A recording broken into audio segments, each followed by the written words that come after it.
Hello again and welcome to another 140k Imperial Guard Tactics video. Now before we get into today's video, I would like to say a huge thank you to Tyler Planto for sending in some awesome pictures of his Imperial Guard Regiment. This is the 319th Sicario Urban Steel Regiment, and I have to say they look absolutely fantastic. It can be really difficult to pull off a good grey and black colour scheme. It can be difficult because those colours are quite complementary. They can sometimes merge into each other, but I think you've got a really good colour scheme here, Tyler. You've got the distinct colours. You can see the difference between the grey, you can see the difference between the black, but at the same time they work together to help create a cohesive looking regiment. You've got different sculpts in there. I see some Steel Legion, I see some Cadian, but the fact they all come together and look great in a mixed unit is a testament to how sort of well you've done this colour scheme. So massive thanks for these pictures in. They look absolutely great. And if anyone else has got any cool pictures they want me to use in my videos, please consider posting them on my Facebook page, or you can email them into me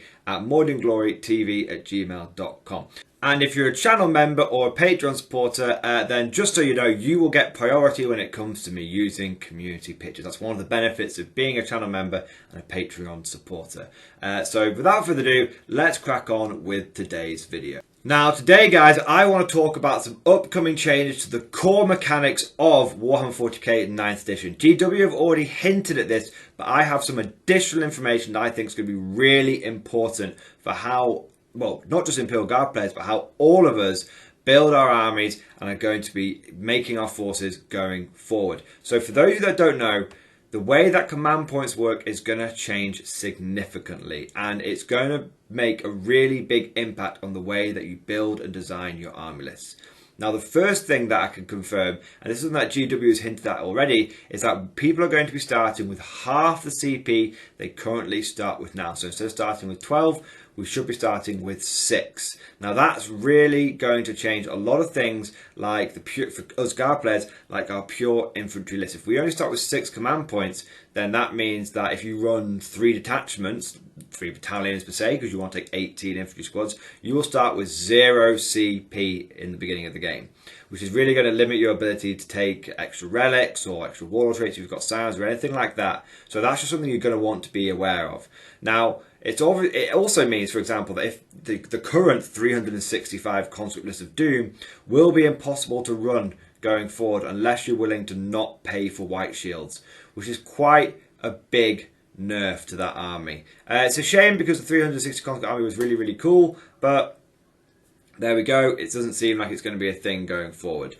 So just to be aware of that. And also the way that they're going to be changing as well is that rather than gaining 1 CP at the beginning of each battle round, you will gain a CP at the beginning of each player's turn. So you'll gain 2 per battle round. Now that means that you'll end up throughout the course of the game with the same amount of command points. You're going to end up with 12 one way or another, but you can't preload them. You can't dump them all into your list. And basically, you know, now you're going to be forced to use the CP trickle a bit more.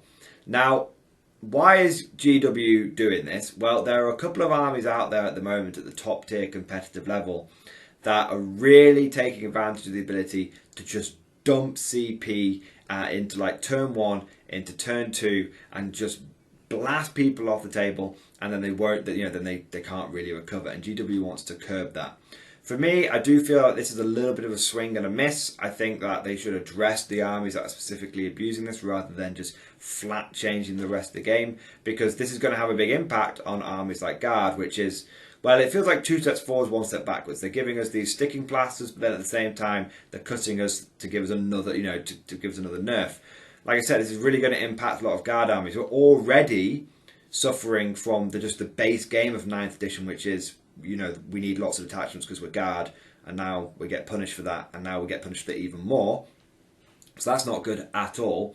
I do think it's a little bit heavy-handed. If it was me, I would have just addressed the factions themselves rather than trying to just nerf everything, because now your core rulebook has got loads of stuff in it, even more stuff in it that now just doesn't make sense. There's no point in buying the core 9th edition rulebook anymore. There's been so many changes since it came out. So that's just something to make people aware of. So you're going to start with 6, and the theory, and from what I've heard, is you're going to get 1 per player turn, which would be really, really interesting. Now, to be clear, guys, the same thing I always do with all of these sort of reveals, these leak videos that I do. This is stuff that I've heard from, having my ear to the ground, from knowing certain people. This always take these videos with a pinch of salt. Things, get heard around the water cooler that might not necessarily be correct. People leak them and then they become, they become gospel or anything like that. But this is what I have understood is going to be happening with the changes to CP going forward. So just be aware of that. And if you're a guard player now, or any other kind of player out there now, start thinking about how you are going to adapt to these changes if they come into effect. So that's just something you want to be aware of. There could always be that this is the idea that GW is currently playing with, and then the final result might be a little bit different. But just start being aware there's a really, really, really good chance that you're going to be starting with a lot less CP. And this is something that GW has all but confirmed in one of their articles already, so just be aware of that. The next thing, now this is very much a rumour. I want to be absolutely clear. I don't want anyone getting the wrong impression. I don't like bullshitting people. I don't like clickbaiting people or anything like that. I want to be absolutely clear. This is a rumour.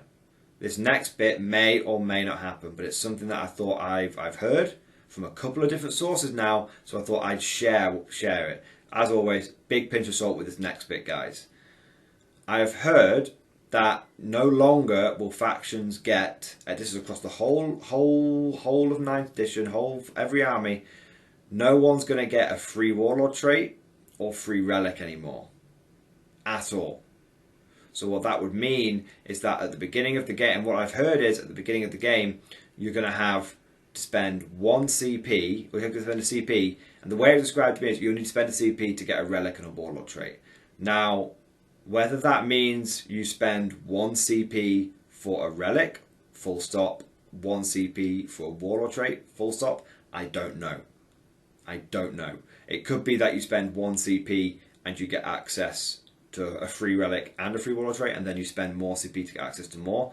That could be the way it goes. But what I have heard from a pretty reliable source is that you will not get your free relic anymore. You will not get your free warlord trait. No one's going to get that. And I think the reason GW is doing this, or the justification that was kind of hinted at, is there's a lot of armies out there at the moment where it's just standard for them to turn up with 2 or 3 warlords or warlord traits. And so it's not clearly defined who even the warlord is anymore. Everyone and their mum's got a warlord trait. So I've heard that GW are doing this to try and curb that. For me, I think this is I don't think this is the right way of doing it. I hope, my personal hope, is they don't do this. Because again, all this really does is, screw those armies that were relying on the free warlord trait stuff and didn't even have the ability to get extra warlord traits. Again, it's just capping those armies that haven't been updated yet, that don't have the ability to just get an extra warlord trait.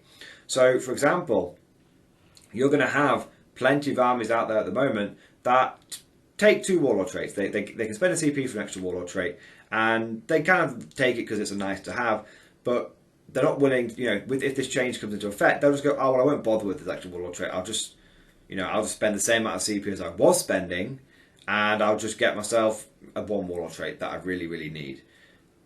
So they won't care. But then you've got armies like Guard, where it's going to be like, well, we really do need our free warlord trait because we need to swap it for like a tank ace.